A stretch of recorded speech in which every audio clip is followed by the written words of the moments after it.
Hey guys, wanted to give you one last video before these dogs go home tomorrow. So they are ready to go. We are excited to get them back to you. We're going to be sad, but we're always excited to show the progress that these dogs make here in training. So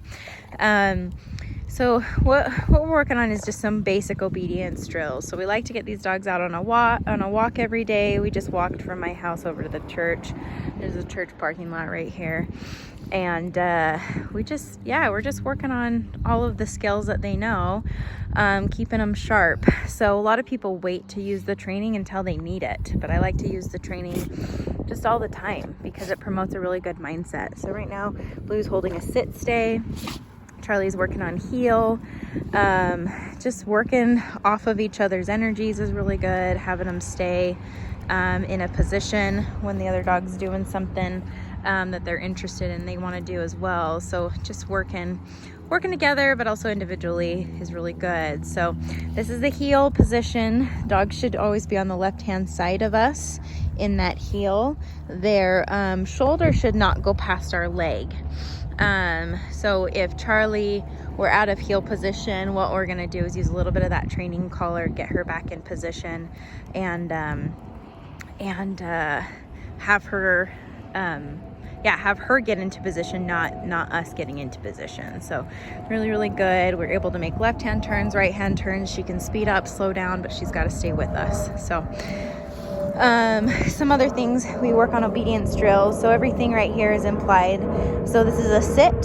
So Blue is staying in a sit. It's implied that she continues this behavior no matter what's going on.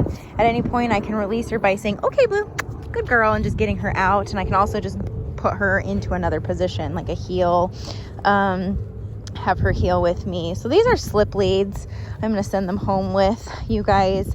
They're really good to work on training. So I'm not actually having a tight leash. There's a nice bend in the leash right here. I really want to make sure that leash isn't tight because a tight leash creates frustration. So if I have a loose leash, she's staying in heel position herself. I'm not making her, I'm not forcing her to. If she gets out of position, there is a correction, but I really want her practicing the focus and impulse control required to be able to do this exercise. So at any point when I stop, I might put her in a position like Charlie's doing here. She's holding a down stay. So Blue just held a sit. Now we're going to work on a down. Blue down. If she doesn't down, I'm going to give a little correction on the e-collar. Blue down and guide her into position with my leash. Good girl.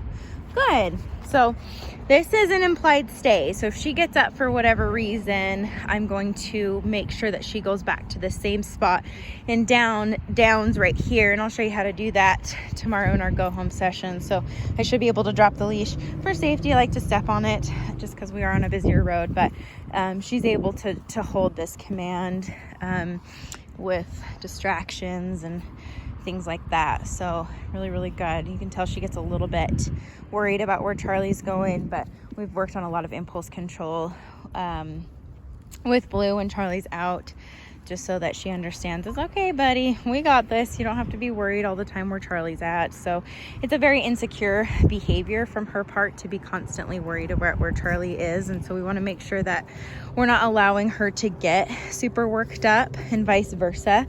Blue down, a little correction there, and then she goes back into a down. So really good that she's able to fix that herself and I'm not putting her there. So we want them to know the difference between a sit and a down. It's really important because then they're really listening to us. They're not just mindlessly following the leash. They're not just choosing some kind of position to do. They're doing what we're asking. So, okay, Blue, good girl, heel. And I can go back into my heel. And yeah, these are our obedience drills that we work on every day. So it's more than just a walk. This is all about creating a very relaxed mindset.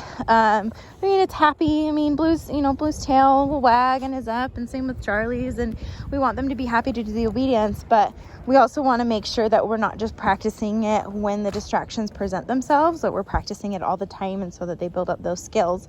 And we create a dog that's way less reactive. So Blue hasn't done that weird growling thing at us for a while, where she kind of forgets, almost like, oh, you're there and now you're not there, and then you're there again, and she just randomly starts to growl. There's not really a whole lot of rhyme or reason for why she does that, but it's really important that just overall day to day we're creating a very calm mindset, less reactive mindset.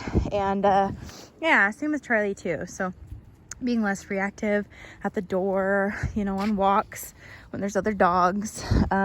We don't want them just pulling on a leash, barking or being crazy. We want them to be just relaxed in every day-to-day life. Woo, you good girl. Very good. Anyway, we'll see you guys mañana.